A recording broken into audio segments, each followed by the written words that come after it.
Et salut tout le monde, j'espère que vous allez bien. Bon, avant de commencer la vidéo, je tenais vraiment à vous remercier pour les 100 abonnés qu'on a atteints la semaine dernière. Et surtout, finalement, on est déjà à 200 abonnés. Voilà, j'ai mis un mois pour atteindre les 100 abonnés. Et en une semaine, on a doublé ce chiffre. Maintenant, nous sommes 200 sur cette chaîne. Vous êtes 200 à me soutenir. Et voilà, ça me touche énormément. Je m'attendais pas à atteindre autant d'abonnés aussi rapidement. C'est encore peu peut-être pour certains, mais pour moi c'est énorme. Voilà, je peux que vous remercier. Donc voilà, continuez de vous abonner, continuez d'aimer les vidéos, continuez de les commenter, de les partager. Ça me fait énormément plaisir, ça me soutient et puis voilà, ça m'encourage à produire des vidéos qui vont être de meilleure qualité, qui vont être un peu mieux travaillées et voilà, ça me soutient énormément dans mon travail. Et voilà, c'était juste un petit message pour vous en remercier. Et on attaque du coup la vidéo sur les lectures manga que j'ai effectuées sur le mois de mai. Et un petit message également, quand je vous fais une vidéo lecture manga, je ne parle pas en fait de tous les mangas que j'ai lus dans le mois. Je parle essentiellement en fait des mangas sur lesquels j'ai quelque chose à dire, qui m'ont vraiment intéressé, qui m'ont des fois déplu, voilà, que je peux vous conseiller, que je peux vous déconseiller, ou voilà des mangas que j'affectionne particulièrement. Et il y a la suite qui est sortie, je vais vous en parler.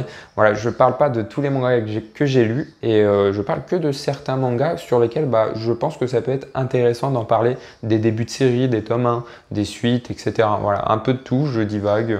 Mais voilà, c'est pour un petit message. C'est pour ça que des fois vous allez voir 6-7 mangas, mais des fois c'est possible que j'en ai lu 10, 15, etc. Donc voilà, on verra par la suite. Peut-être je vous présenterai tous les mangas que j'ai lus, mais vu que j'essaie de détailler chaque manga, j'ai pas envie de vous faire une vidéo qui va durer 30 minutes. Je pense que 15-20 minutes, c'est déjà pas mal. Donc bon, voilà, c'était juste un petit message pour vous avertir sur ça. Et on perd pas plus de temps et on attaque tout de suite du coup avec les lectures. Et on commence du coup avec un manga que j'affectionne tout particulièrement, le tome 3 et le tome 4 de The Killer Inside que je vous ai présenté, que j'ai acheté du coup ce mois-ci et que j'ai lu dans la foulée. Et honnêtement, toujours aussi content de les lire, c'est vraiment excellent. Vraiment en termes de seinen psychologique, je peux que vous le conseiller, je vous l'ai dit 100 fois. Mais c'est que du plaisir à lire et à chaque tome vraiment ça prend du grade, ça commence à monter de plus en plus haut et vraiment à chaque tome on a envie de savoir la suite. Alors dans le tome 3, on termine l'arc entre B1, entre Eiji, on va dire, pardon, et les Skulls, voilà, ce gang avec qui B1 avait fait quelques allées-venues, on va dire qu'il a rejoint. Et très bon arc dans l'ensemble, moi j'ai kiffé.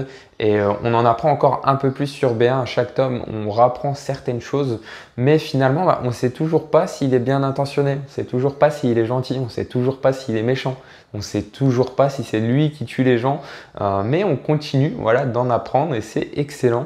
Et en tout cas, moi, je ressens toujours ce petit truc quand il y a Eiji qui se réveille 3-4 jours après et qu'on se demande qu'est-ce qui s'est passé pendant ces 3-4 jours, qu'est-ce que B1 il a fait. Et honnêtement, c'est super bien mis en place parce que quand ces 3-4 jours ils passent et qu'il se réveille et qu'on se demande ah merde, qu'est-ce qu'il a fait pendant ces 3-4 jours, en fait, on ressent quand même un petit truc, on a vraiment envie de savoir, on se dit est-ce qu'il a tué quelqu'un, qu'est-ce qui s'est passé? Et à chaque fois, on est surpris de ce qu'on apprend. C'est vraiment un manga qui est pas du tout prévisible.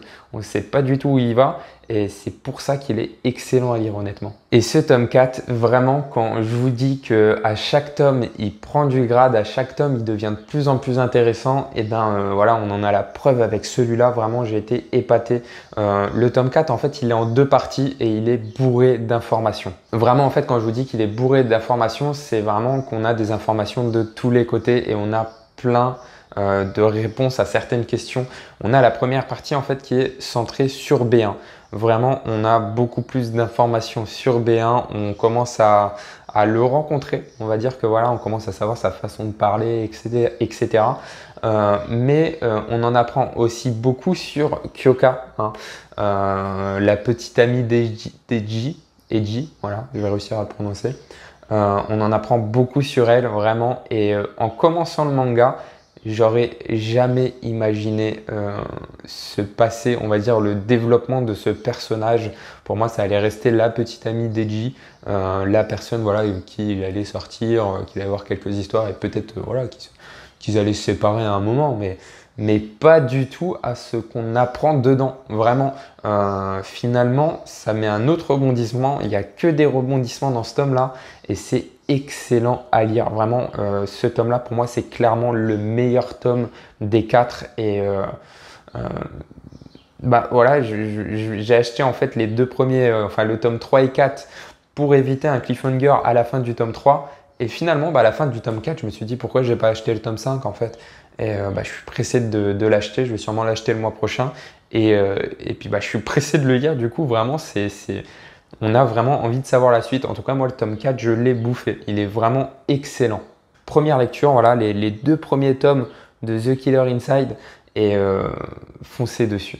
On continue du coup, alors pareil encore un manga que je vous ai présenté dans la vidéo d'achat manga, je vous en ai parlé brièvement, il s'agit de 17 ans, une chronique du mal, le tome 1.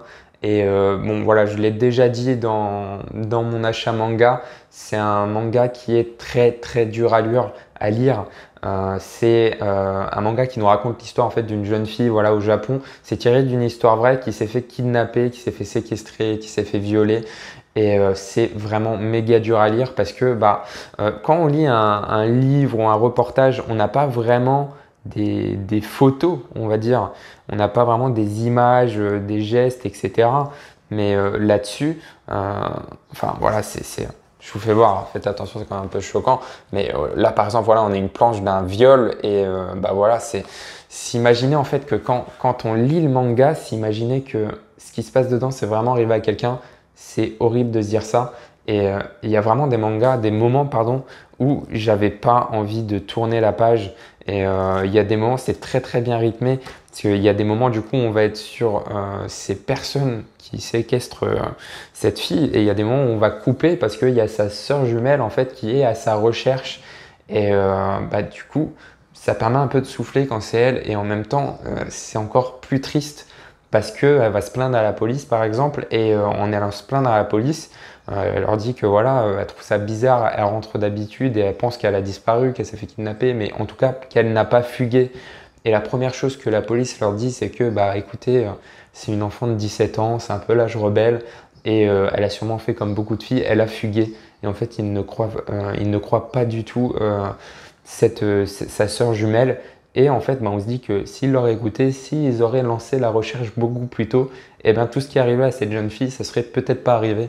Donc finalement, ouais, on coupe un petit peu, on souffle de ce qui se passe, mais de l'autre côté, on est quand même un peu déçu, on est quand même un peu énervé de ce qui se passe avec la police, ses relations, etc. Donc bon, voilà, un manga très bien écrit, très bien raconté malheureusement. C'est triste à dire et voilà. Donc, très bien, tome 1. Je vais m'acheter la suite pour quand même découvrir la suite parce que je ne connais pas du tout cette histoire et bah, ça me donne envie de la découvrir. C'est un manga qui sera en 4 tomes. Donc là, le tome 1, il y en a 3 de sortie actuellement, si je vous dis pas de bêtises. Donc voilà, il restera plus qu'un tome avant de terminer cette triste œuvre. Et bon, voilà ce que j'en pense très brièvement. Manga très noir, très dur à lire, mais qui est quand même très bien écrit, qui est intéressant et qui donne envie de savoir la suite, malheureusement. Donc bon, voilà. Si vous aimez les faits historiques, les histoires vraies, les choses un peu policières, les enquêtes, etc., bah, pareil, ça peut vous aider un petit peu. Donc bon, voilà. 17 ans, une chronique du mal, le tome 1, et plutôt pas mal. Voilà, c'est un peu bizarre de dire ça, mais voilà, c'était quand même une bonne lecture. Et on continue du coup avec The Fable. The Fable, voilà, pareil, c'est le dernier manga qui était dans ma vidéo achat manga que j'ai acheté le mois dernier. Et bah, honnêtement, super bien. C'est un très bon début de série. C'est un manga qui sera en 20 tomes. Actuellement, c'est le tome 1, donc ça prend largement le temps de mettre en place l'histoire, hein. On ne va pas dévoiler tout ce qui va se passer. Forcément, il y a 20 tomes, on a le temps d'étirer sur la longueur. Mais en tout cas, il donne plein d'informations. Il est très bien condensé, il est très bien rythmé. Et on a envie de savoir la suite, on a envie de savoir ce qui va se passer au bout des 20 tomes. Pour ceux qui n'ont pas regardé la vidéo achat lecture manga, déjà n'hésitez pas à aller la voir, elle est plutôt pas mal. Et ça nous raconte en gros l'histoire d'un tueur à gages, un tueur à gages très réputé, très connu, qui se retrouve à prendre sa retraite pendant un an en quelque sorte, qui va devoir vivre reclus, isolé dans une petite ville pour se faire oublier pendant un an et qui va devoir tuer personne. Voilà, donc on va suivre sa petite histoire. Donc il va vivre dans une petite ville. Je sais plus si c'est écrit derrière. Hokkaido, si je vous dis pas de bêtises, ça doit être par là. Et il va vivre en fait dans cette ville avec sa secrétaire et bah forcément il va se passer des choses qui vont lui rappeler un peu son passé. Et en même temps, lui c'est une personne très très professionnelle, donc il prend ce fait de se faire oublier, de tuer personne vraiment à cœur et c'est super intéressant à lire, que ce soit au niveau des planches, il est vraiment bien dessiné.